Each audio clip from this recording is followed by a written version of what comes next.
Gill Alexander. It's Kelly Bidlin, producer number 9. So much more than a producer.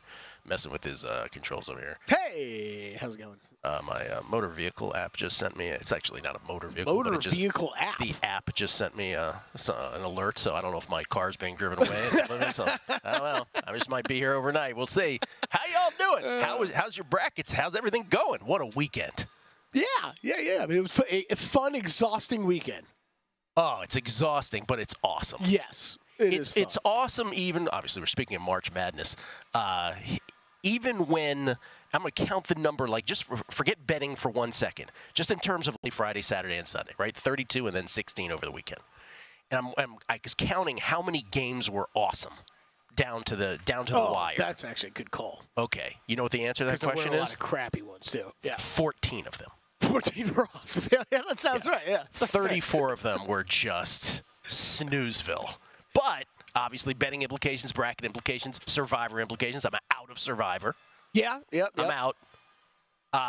3-entry format.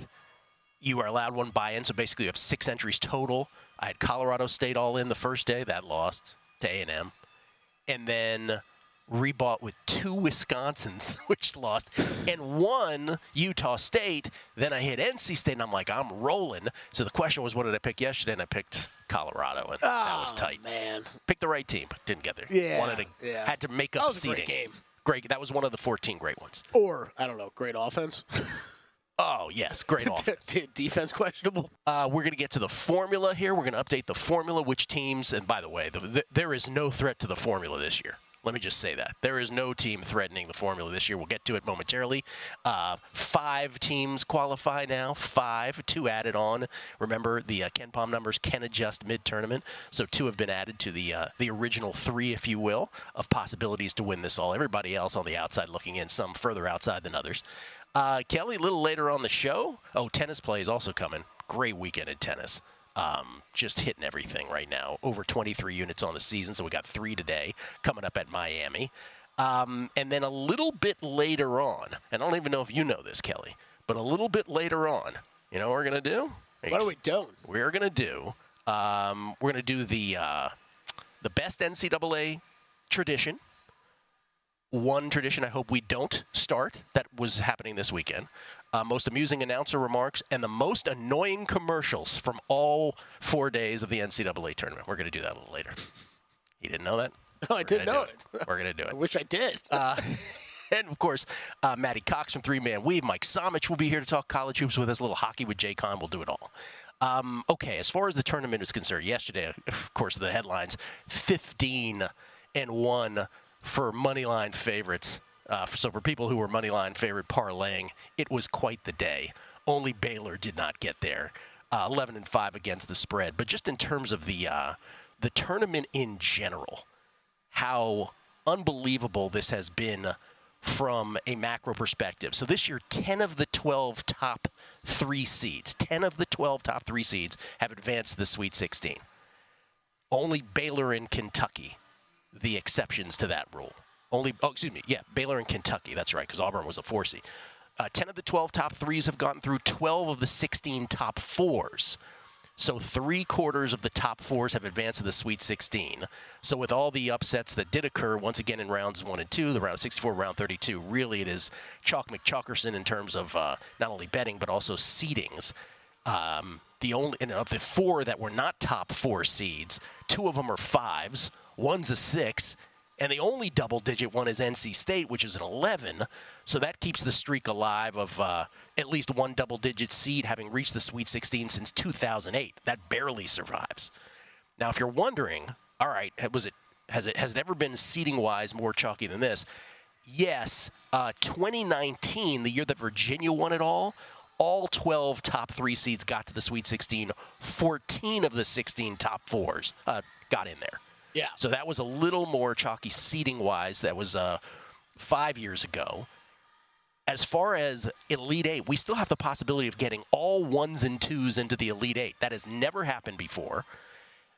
A couple times we got real close. 2009, it was 1-2, 1 versus 3, 1 versus 3, 1 versus 2. And 2007 was even closer, 1 versus 3, and then 1 versus 2, 1 versus 2, 1 versus 2. So 2007 technically was the closest, just was 1 seed off. That was the year that Florida beat Ohio State, the second of Florida's 2 consecutive national championships back then. The only time that all ones have gotten to the Final Four, 2008, the year after that, that was the year that Kansas beat Memphis in the final when they made up the 9-point deficit in the last 2 minutes, forced overtime. Mario Chalmers, of course, that game. So this is pretty darn chalky when it comes to seeding, but not the chalkiest. We'll see, though, if we can have the first that gets all 1 and 2 seeds into the Elite Eight. Or as the committee is now probably saying to themselves, ha, see, we were right all along. That's what they're telling everybody. I guess they can tell people. It is pretty wild. I guess I'm a little surprised by some of the, I don't know. I think there were some of the 2 seeds that I thought were maybe a little stronger than others, right? But Marquette sure looking a whole lot better. I know we were always thinking they were a stronger team, but with the injuries and stuff, is so good. He's so good. So good. You get him back, they're looking really strong. Iowa State team, I don't know if I fully believed in that in that team before we started into the tournament. I still don't. Yeah, I don't know that I still do, but just saying what you're saying. We are sitting here heading into the Sweet 16. All those teams are still left. Yeah. Here's the by the way, those 14 games that were really good. 5 on Thursday. Nevada blowing the 17-point lead with just over 7 minutes left to Dayton. Of course, people who had Nevada are not going to think it was great.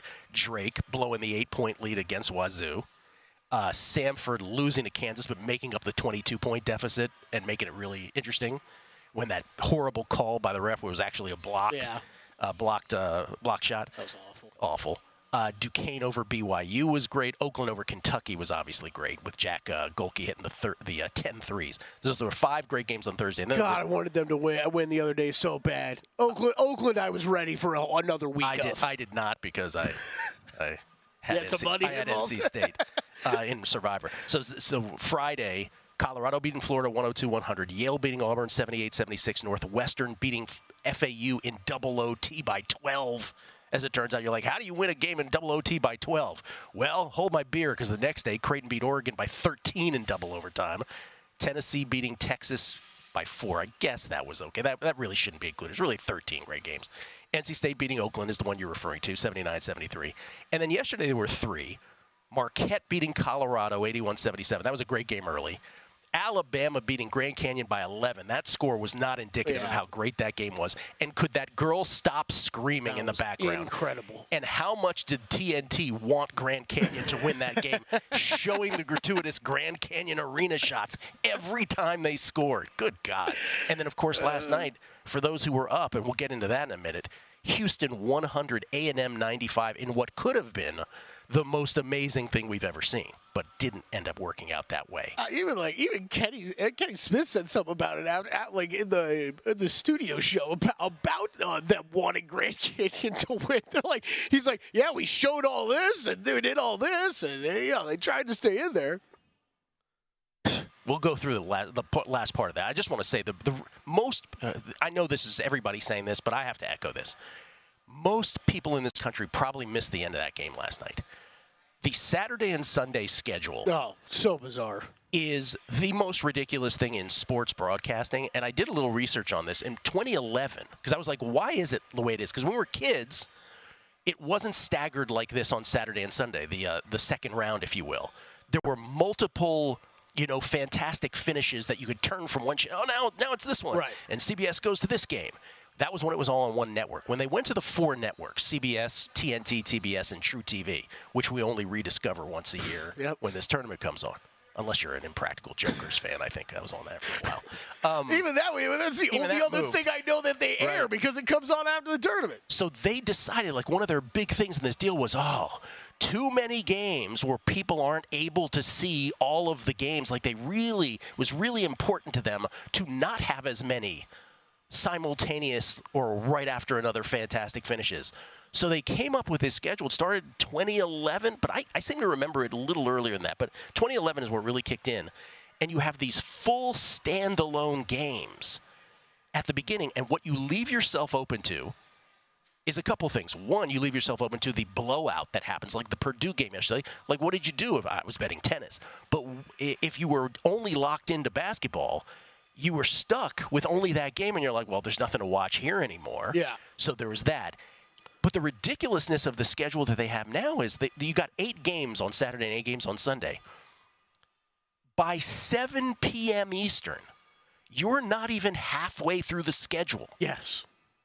What is there is no, you cannot justify that. I'm with you. I'm with you because it's really, I'm okay with the idea of, standalone, and kind of like how the NFL does some of the playoffs, right? If you want to go standalone, like your earliest game and your latest game, I'm fine with that, right? Because maybe it's too early for them to get up, or like Yale last night, right? Like, that was a perfect example. I was like, great, I can go to bed early. Like, this is awesome. Like, I'm fine with this being a blowout. But it's so weird when you're sitting there at like 7 Eastern and like there's not a game going on. Like, you have to wait. Like, one game just finished, and now you got to wait 20 minutes for another one to get started. Here's what you missed at the end of regulation of the Houston A&M game. Less than 2 minutes left. Houston's up 12. A&M bucket to 10. Houston hits 1 of 2 free throws. A&M bucket to 9. Houston 1 of 2 free throws. A&M gets a bucket, closes it to 8. Houston turnover, and then a three-pointer that closes it to 5. Then Houston 2 of 2 free throws to knock it back up to 7. A&M gets fouled on a 3. 3 of 3 to knock it down to 4. Houston 1 of 2 free throws to get it to 5.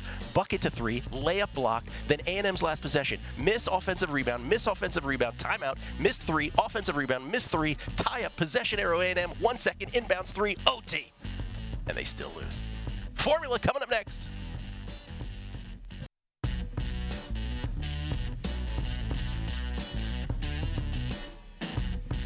A numbers game on VSiN, the sports betting network. Start your morning with a daily dose of winning strategies, insider tips, and the latest buzz with a free VSiN daily newsletter. In today's newsletter, Adam Burke previews on all Sweet 16 matchups and more. We get a little dose of Adam Burke on the show today. Got him in an hour. He's a tough one to book. Get expert analysis and the latest odds delivered straight to your inbox. Absolutely free. Visit VSiN.com/newsletter to subscribe. Mike Somich coming up with his Sweet 16 thoughts, as well as Matty Cox from 3-Man. We will get into all of it. There's so much to talk about from this past weekend. By the way, the only thing people want to tweet about is when I teased most annoying commercials. That's coming up at the top of the hour. Most annoying commercials of the weekend coming up at the top of the hour. But this one is from, I want to read this, Sean's Fox Plays. Gill, can we put to rest the ACC demise now that people are saying in end preseason rankings that inflate teams' wins versus teams we don't even know are good yet? Also, an investigation needs to happen on the Texas Tech refs they brought to the game. Oh, there were so many games where the officiating was like, seemed a little skewed. There was more than just one game. There was a lot of those where you're like, okay. It's awful. Yeah. Seemed to be. Anyway, maybe that's through your betting lens, though, of who you've gotten all those, so we don't want to get into that necessarily. Yes, about the ACC conferences. The ACC with 4 of the remaining 16 left. UNC, NC State, Duke, and Clemson. ACC 8-1, the only loss being that UVA first 4-in game. Their win total in this tournament was 6, the ACC. They have already soared over it. Over 6 was plus 110. They've already won 8. 8-1. 5 ACC teams got in. Only UVA in the first 4 bounced out. UNC, NC State, Duke, and Clemson still there. Big East. All 3 teams that were in, still there. 6-0. Over 7.5 at plus 110 was their pre-flop number for the Big East. That looks like UConn might just get it done for them here in the next couple rounds, if not Marquette and Creighton helping out as well. So that looks like it's going to go over. Not so good categories. Big 12 started with 8. They've only got 2 left, Houston and Iowa State, 7-6. Baylor was the Baylor won a game, as did Kansas, as did Texas, but BYU, TCU, and Texas Tech all lost. Their tournament win total was 13.5. They're 7-6 with only 2 teams remaining out of the initial 8. They're not getting there. That's an under. For those who had the under, that'll cash. SEC started with 8. Only Tennessee and Bama are still alive. Their tournament win total was 11. That's an under. A&M did win a game, but everybody else, South Carolina, Auburn, Kansas, Florida, Mississippi State, they all lost. As higher seeds, it should be mentioned, than their opponents. Big Ten started with 6 teams. Only Purdue and Illinois are alive. Their win total was 8. They have a chance to get there. That one's still in doubt. Mountain West, it's going to be up to San Diego State. They're the only one of the 6 that remain. Their number was 4.5 for that conference. They're at 4, so San Diego State's got to pull off the upset. Unlikely, but that's what has to happen for that to go over. Man, what a dicey bet. Like they got that many wins before all of them lost, though. Like that's right. That's pretty wild. Yeah, Utah State, Nevada. Nevada blew their game, right? Yeah, San Diego State. Do they have 4? Yeah, they do have 4. Can't even remember anymore. Yeah, Thursday's like forever ago. But boy, oh boy. Let's see. Pac-12, Arizona's still alive, but they're 5-3 because Wazoo and Colorado and Oregon each got a win there, so they're at 5. So they're right on their total. So Arizona wins one more, they go over the Pac-12. It was at 5. Yeah, right on it.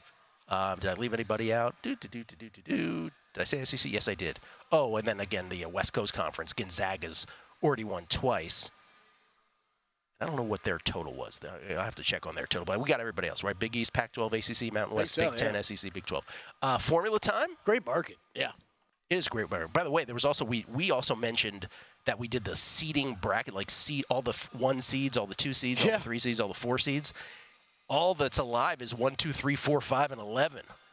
And the numbers on those, I'll have to find. But really, remember, the 1 seeds were minus 130. That obviously included UConn.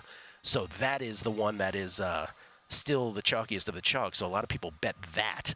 Yeah, I got him here. 1 seed was minus 130. 2 seeds were plus 350. 4 seeds were 7-1. 3 seeds were 10-1. 5 seeds 25-1. 6 seeds 40-1. Do you have 11 seed? We didn't do 11 seed. I stopped it. I stopped it at 10. 10 seed was 90-1. All right. So if you think North Carolina State is, we don't have the number. I stopped it. DraftKings had them posted. Okay, I stopped it to make the graphic work. Kelly had a poetic license. He stopped That's right.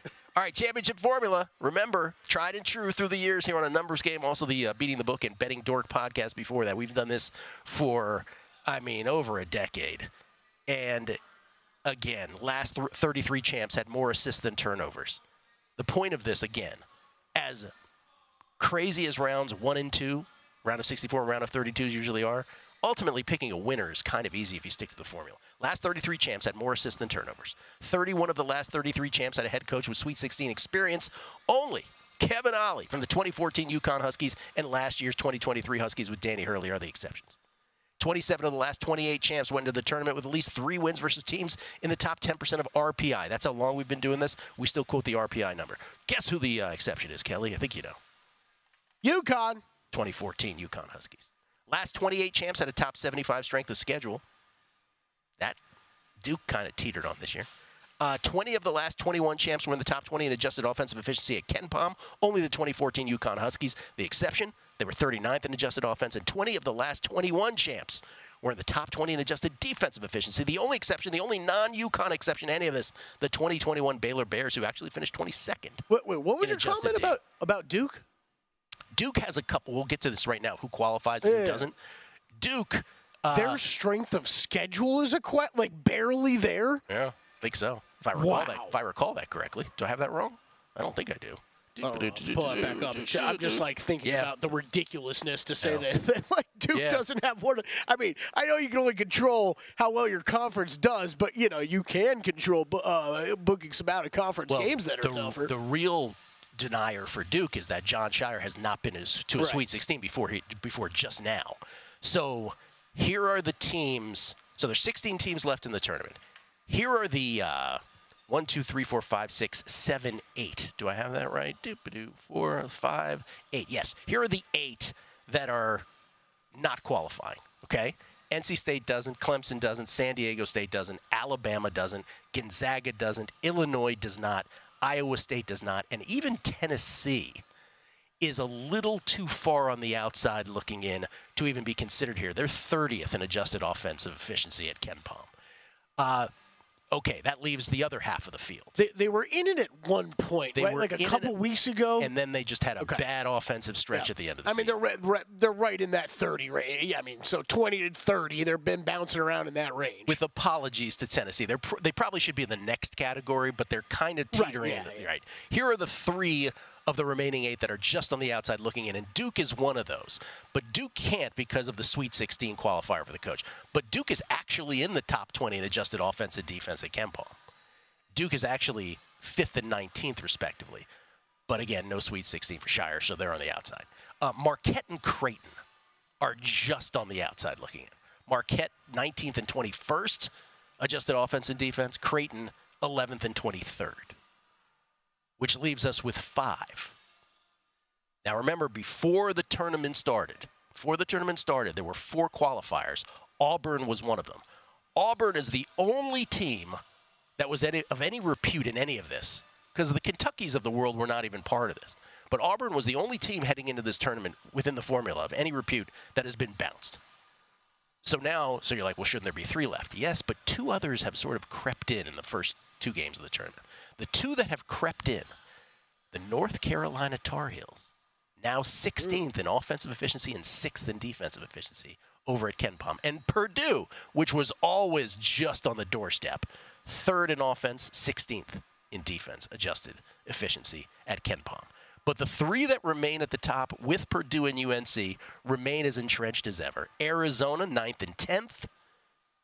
Tommy Lloyd, prove me wrong. 9th and 10th adjusted offense and defensive efficiency at KenPom. Houston, 14th and 2nd, even though Houston made a mess of the end of that game last night with A&M as we just rolled through rapid fire. They're losing. That's all I got. There is no way Houston survives this tournament. I don't trust the offensive consistency on that team. I don't think anyone else does either, and they almost blew it yesterday. And then UConn, of course, is at the top of the mountain. They're 2nd and 8th, respectively, in adjusted offense and adjusted defense over efficiency over at KenPom. And it really did feel like when you were watching this tournament that it's a UConn and everyone else. Absolutely, 100%. I think the team that's made me maybe change my mind the most on them is Purdue. You still don't think UConn and Houston are headed for a collision? I don't know about Houston. I don't either, but who's... I just feel like they might have to keep playing games like last night. Who's UConn's 2nd? And I don't know that I have a clear answer to that. That's a great point. I don't know. Don't know that I have a clear answer to that. Anyway, that's your formula right now with UConn, Houston, and Arizona still at the mountaintop with Carolina and Purdue now. We'll come back. Matty Cox, Mike Somich, Jake Hahn, Adam Burke. It's a numbers game at VSiN, the Sports Betting Network.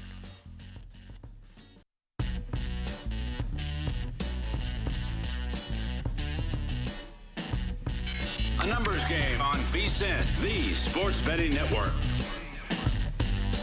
Start betting smarter with the VSiN Pro subscription. Sign up on a VSiN Pro annual subscription today and get your first year for only $199 instead of the typical price of $240. Just use promo code ANG. Get VSiN Pro access to everything we do for an entire year, including our daily best bets with a leaderboard to see which VSiN expert has the hot hand. Betting splits to show you where the money and bets are moving for every game. Betting systems, premium analysis, 24/7 video access, plus access to our March Madness betting hub with picks for every game of the tournament. Remember, though, to use promo code ANG. ANG as in a numbers game, folks. Get your first year of VSiN Pro access for only $199. Sign up today at VSiN.com/subscribe. We get tweets, and a bunch of them are commercial tweets. I haven't even done this segment yet. People want to talk about that. This is from, let's see, Larry Fresh. In town for the week, took my nephew to Nora's. He asked, how did you hear about this salami pizza? I replied, Gill from a numbers game. He then asked, does he know any sushi spots? No, he did not. It's a lie. Just ran into Larry. Ran into Larry about an hour ago. Larry showed me a picture of the salami pizza. It looked great. Looked absolutely wonderful. This is from Kevin Ryan. Seriously, Gill, what is going on with the staggered and stretching out of the tournament games? You're right. It's absurd. Sincerely yours, MLB Awards. That's very true. Hey, I don't know. Scheduling in every sport's a nightmare. I don't know about you, Gil, but it's every time I start to feel bad about it, though, or get mad about it, I feel so bad for everybody on the East Coast. Brad Billups couldn't agree more on the Saturday and Sunday start times point. There should be at least 2 games going simultaneously during those first 2 blocks, those 2 game start times. Most vulnerable, number 1. He says Houston? He questions. that is the one big negative of the tournament, how they scheduled it yesterday and Sunday. And again, this is because they went to 4 networks and they thought we're going to show people the whole games, and that's how it is. We want more windows where there isn't a competing game. It's just it was so great as a kid when it was like, and now we go here to this region and this fantastic finish. Anyway, again, half the games hadn't started yet at 7 p.m. Eastern. Matty Cox joins us, everybody, from Three-Man Weave, the godfather, the George Washington, the founding father of Three-Man Weave, courtesy of the Progressive Guest Line. Good morning, Matt. How are you? Good morning, gentlemen. Yes, I was having issues staying awake during those late night tips, even in Central Time. Partially my fault getting the 5:30 flight yesterday morning back home from the desert. But, man, that Houston A&M finish at least got us a little jolt of energy. My goodness. It was incredible, but I guess there's a lot of people in the country probably didn't see it. It was one of those also where even if you were awake in the Pacific time zone, it was so out of nowhere that you might have not been paying attention.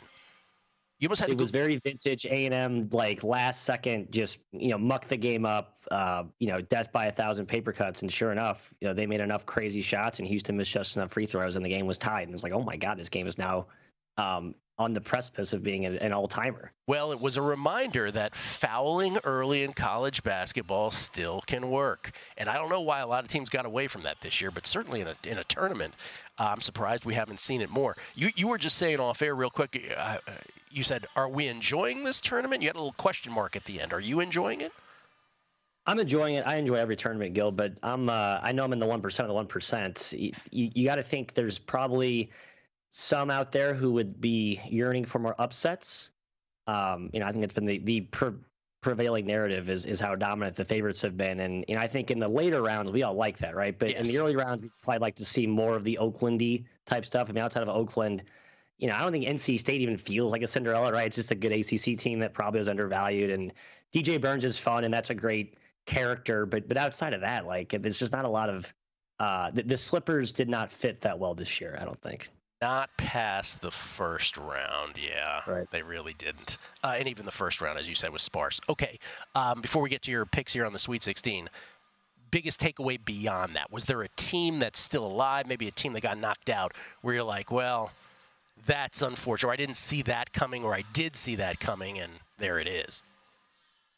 I would say the UConn ascension to one of the best teams to maybe the best team to like very clearly the best team, and I don't see how they're losing. That was it for me. I think with Houston, you were starting to see some cracks there, mostly just because of the injuries and the lack of depth they had. And then Purdue, I mean, I know they've been dominant as well, but I can't put that on Utah State. I think Utah State was a team that kind of checked out. Bad matchup. Danny Sprinkle is rumored to be maybe leaving that job for somewhere else. So a couple of those incidents. You look at FAU, my Owls, Dusty May signing his deal 24 hours later. They didn't look very prepared either. So I don't give Purdue a ton of credit, but UConn was just all the way dominant. And I think they're going to see, I believe we'll see a similar run of dominance as we did last year. It's fine. This team's not as good as last year, but relative to the field and how well they play together, they are playing to that level, to that rating, no question. Matt Cox from Three-Man Weave coming to us courtesy of the Progressive Guest Line. All right, let's go to the Sweet 16, Thursday and Friday. Let's do about 30 seconds on each of these if you can. We'll do them chronologically. Let's start Thursday night. Illinois, Iowa State. It's an East Regional game, the 3-2 game, the 3-2 seeds, with Iowa State favored by 2, the total at 146. I like Illinois. It's the only one I have an official play on so far. Oh, wow. Okay. I was just looking at some of the movement. It's been pretty stagnant. I'd staying around 2 pretty much ever right now. The wrong team's favored here. I know Iowa State's been awesome, and it's a team that many sharps, including myself, have underrated and probably got wrong for a good chunk of the year. But I did have them in the first round. I think I've made my proper adjustments with how good they are. But Illinois, the talent level, the way they can just take you apart in transition. Iowa State's defense is a different beast that Illinois has not seen, but I think great offense beats great defense generally at this point in the tournament, especially with the way Terrence Shannon is shooting Marcus Domask. I just like the Jimmies and Joes there. All right. We don't have to do them one by one if that's your only play, but I want to ask you in different ways. The next game is San Diego State and UConn. UConn's favored by 10.5. Based on what you just said, you think that's appropriate at this point? It's been, yeah, my lean was UConn on the opener. It's been bet up at like a point and a half in some places. Yeah, I've been kind of out on the Aztecs all season, to be honest. So I think they continue to prove me wrong. Dutcher's a great coach, but I just think that San Diego State's physicality and athleticism is just going to be thwarted completely by UConn, who's just a better overall version of what they bring to bear. It's a big number. It does feel big, but I'd still lean toward UConn. All right. Also on Thursday, Carolina's a 4-point favorite over Alabama. Yep. Alabama won that game against Grand Canyon in a different kind of Alabama way yesterday. Right. Do you feel like they're live against Carolina? Yes, I do. And I think you feel the same way, Gill. I know you mentioned you have some futures investments with them. I said, I agree with you. I think the defense is overly ridiculed. It's better than people think. And they've brought in that freshman big guy, Big Mo, I think Diabite, or I can't say his last name. But there are defensive pieces that Oates can call upon that they can bring in to bring that type of look when they need it. And I think that's where you need some of that adaptability, that malleability in the tournament. I like their talent. I'm not a UNC guy. You could argue the line feels short. I think Bama should be closer to like a 2-point dog here. I do like the Tide. The only one we haven't mentioned on Thursday is Arizona's a touchdown favorite over Clemson by 7. I have no thoughts on that. You? No thoughts. Clemson's been good at slowing these games down and getting teams into execution-based affairs. I kind of think that they might be live, too, with the way they're playing, but I'm not touching that game either. All right, let's go to Friday. Purdue is a 5-point favorite in the Midwest region against Gonzaga, the 5 seed. There was a point this year, Dave Check, who did the Showtime Action docuseries, is doing a Gonzaga documentary right now, and he followed them all year. And there was a point, and I think it was late December, where Mark Few genuinely was like, I don't know if we're making the tournament. Here they are in the 9th consecutive Sweet 16. It's incredible. What do you think about that line? 5 points in favor of the Boilermakers. Yeah, well, they played earlier this year, and I'm always confused as to how much stock you want to put into a previous matchup, right? Especially when these non-conference situations that happened months and months ago. But that was a 5.5-point spread there. So it's funny to see basically the same price emerge 3 months later. I kind of lean toward Gonzaga, but nothing profound. Okay. Again, Purdue's been awesome, but I think that was largely Utah State aided yesterday. How about Tennessee and Rick Barnes? 2.5-point favorites against Creighton in the 2-3 in the Midwest. A slight lean toward the jump shooting Jays, as I call them, but I just do not like betting on them because of the variance of their games. So many threes they take. They allow a ton of threes. So that's why I didn't touch that one. Fun. I think the price is about right, though. 2.5. I think Tennessee's slightly better on a neutral. All right, South Region, 3-11 game. The only double-digit seed alive. Marquette is a 6.5-point favorite over NC State after getting by Colorado. And I thought a game where Marquette just had to shoot lights out early to win, and they did. Right. Their depth is starting to catch up to them. This does feel big. I feel like people are going to just kind of count out NC State as sort of this like joke of a Cinderella with the run and the path they had. But Marquette's lack of depth, I think, makes them less appetizing as a favorite. Shaka as a dog, we like. Shaka as a favorite, shorthanded in the backcourt, not as much. All right, and finally, Duke, 4-point dogs against Houston. Price is right. Matchup terrible for Duke. I will probably take Houston. I just want to see what the injury situation is with those big guys, but we've seen Duke get punched in the mouth up front by physical teams multiple times this year. Arizona at home being the prevailing precedent that I'm looking at there. Again, Houston's depth concerns me. Their free throw shooting concerns me. A lot of their offensive inconsistencies concern me. Jaron McCain's an absolute star. I still think it's a terrible matchup for Duke. I think Houston punches them right in the mouth. All right, exit question of the ones that are not 2.5-point favorites. In other words, throw out Iowa State, throw out Tennessee. Big favorite most likely to lose is? Arizona, and I know you agree with that. I do. It came around on Tommy Lloyd. Oh, the free throw shooting. God. Matt, thank you so much for the time, man. Appreciate it. No, thank you, fellas. Always a pleasure. Matt Cox at 3MW_CBB for all that three-man weave does. A little hockey with Jake Hahn next.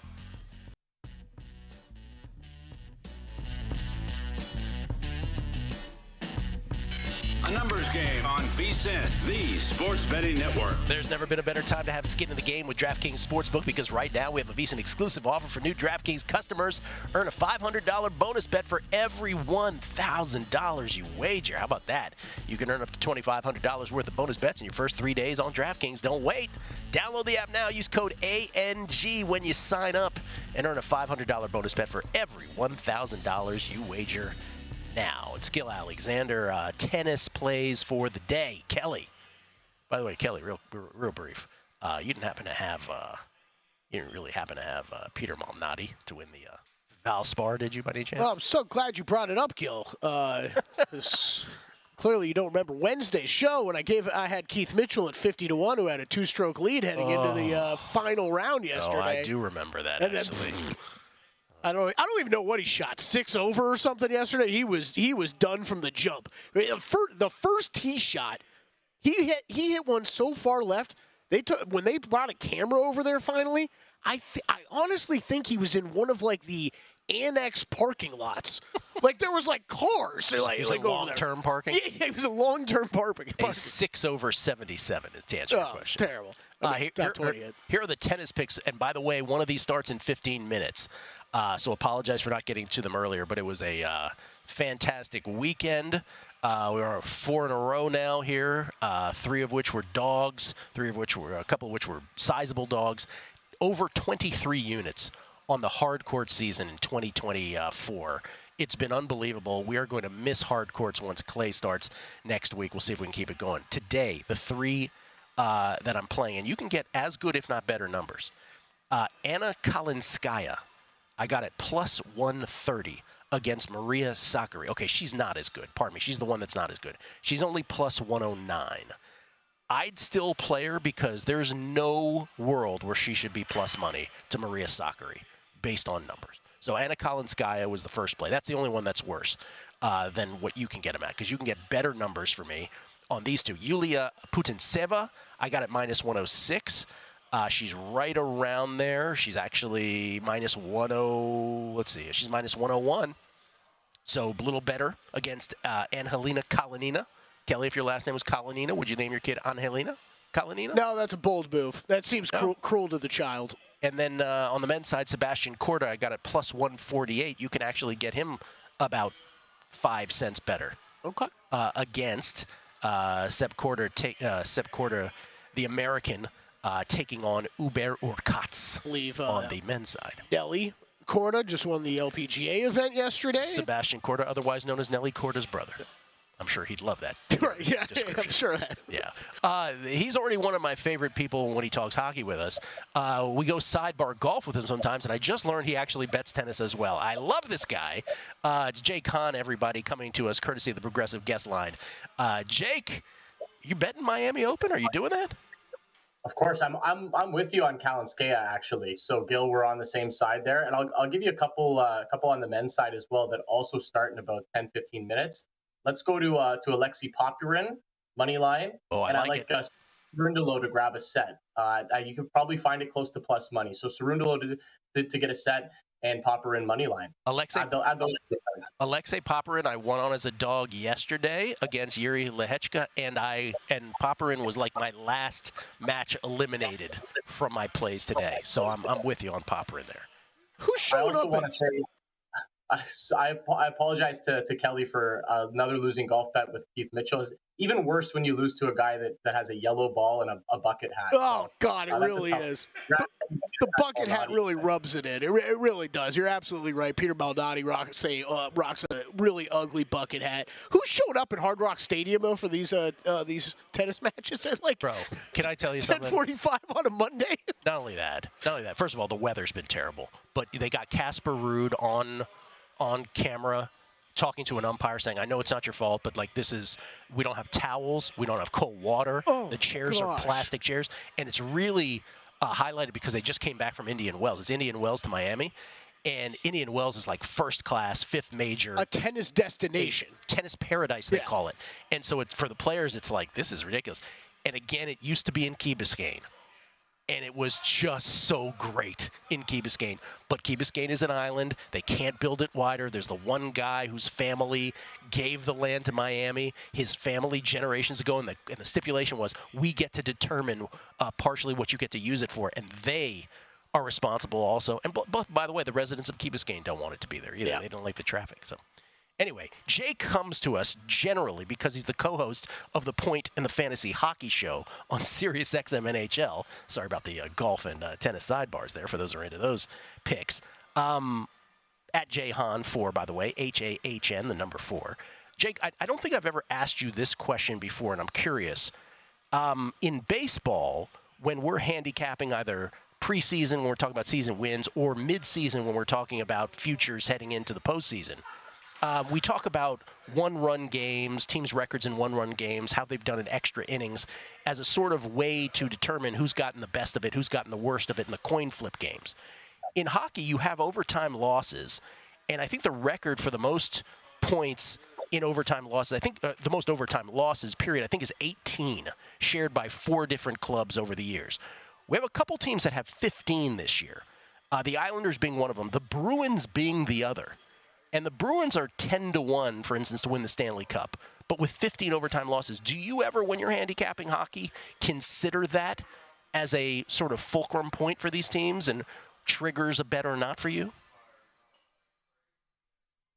Yeah, I think there was a year too. I want to say it was I think it was last year actually, where the Florida Panthers had a lot of 3-on-3 overtime wins. And I think you look at it from the other way and you say, okay, well, we don't play 3-on-3 OT come playoff time. We play 5-on-5 and even strength, right? So I think you could look at it like that a little bit and just see teams that have maybe been propped up by winning in 3-on-3 or winning in a shootout and think, okay, they can't carry that over to the playoffs. That doesn't mean you necessarily throw away the team, but I think it is something to look at. And like you mentioned, Gill, a couple teams have just been living off of the loser points. That's what we call them on the show, the loser points, getting a point for losing in OT or a shootout. Islanders have kept themselves in a playoff race probably longer than they should have because of it. And the Bruins are hanging around for first in the Atlantic Division because of it as well. So it would worry me a little bit about the Bruins, not necessarily whether they're winning or losing in overtime, but the fact that they're just playing so many close games, that they're not going out and dominating teams the way that they did a lot last year. I think that would give me cause for concern going into the playoffs when looking at the Bruins as a contending team. Oh, that's interesting, because as the not as close to the sun hockey guy as you are, I would have thought it would be the opposite, that here the Bruins are, that they should have won more of these overtime games if they were full strength, let's say, right? Because as Jake pointed out, for those who don't know, hockey overtimes during the regular season, 5 minutes, sudden death, 3-on-3. Like, it's just, a complete variation of the actual sport. Whereas in the postseason, it's 20-minute periods. If you don't score, full strength 20-minute periods, you go to another 20-minute period and you see who scores first. So that's interesting, because I would have viewed it as, oh, that's maybe the Bruins are better than the standings show. But you're saying it's the opposite. Well, yeah, you can look at it and say Boston might be happy to be done with 3-on-3 OT and a shootout, right? When you get into the playoffs. And look, you're going to be playing close games no matter what. Very rarely are you just going to go out and dominate teams in the playoffs and win games 5-1, 6-1. It can certainly happen. But for the most part, you're going to be playing 1-2 goal games, and you're going to need to find a way to come up with clutch goals in the third period and find ways to win those overtime games, because more often than not, that flips the series. So if you want to spin a narrative for Boston, I could certainly see that. It's just, for me, they've played too many close games against teams that they should be dominating. So I think when it comes to playoffs and they're facing top tier competition, it just worries me that they're going to be able to hang in those games and ultimately win those games and find a way to score the big goals when it matters. All right, that's super interesting to me. I hadn't really dived in on that. All right, tonight, just a couple games. Golden Knights, Blues, Kings, Canucks. Anything here? Blues Vegas this is actually a really big game. If the St. Louis Blues have any hope of making the playoffs, this is one they probably need to win, and I would say win in regulation would go a long way to getting it done. We just talked about the loser point, so if you go into OT and you beat them, you're only really gaining 1 point. They need to try to win this game in regulation, and you're getting them at a home dog price. Now, Vegas hasn't really played very good hockey for a while now. They have won a couple games in a row coming into this. No Aiden Hill tonight for Vegas between the pipes as he's injured, which honestly might be a good thing because he has really struggled lately as well. So Logan Thompson will get the call. I like the Blues here on the money line. I think there's some value with the home dog. You're going to get a desperate Blues team knowing and probably treating this like a playoff game. Not that Vegas won't as well, but I like the Blues at this price. I think there's still a little bit of value, and you can look to Jordan Kyrou in the shot prop market if you're interested there as well. All right, real quick, because as we got to run, but this might be only interesting to me. Ovechkin, and all of a sudden a goal surge like days of yore. What's happening there? Honestly, I think they've done a better job surrounding him with younger players. Caps are a really old roster, and they've infused a little bit of youth in the second half. If that's something they can carry into next year, we could see Ovi return to form and have a monster season. It's just fun to watch him scoring goals and having a good time again. Sure is. The grade 8, less than 50 to Gretzky. for the goal leader all time. Thank you, Jake. Appreciate it, man. Thanks, boys. Have a great week. Jake Hahn, tennis, golf, and hockey. Most annoying commercials next.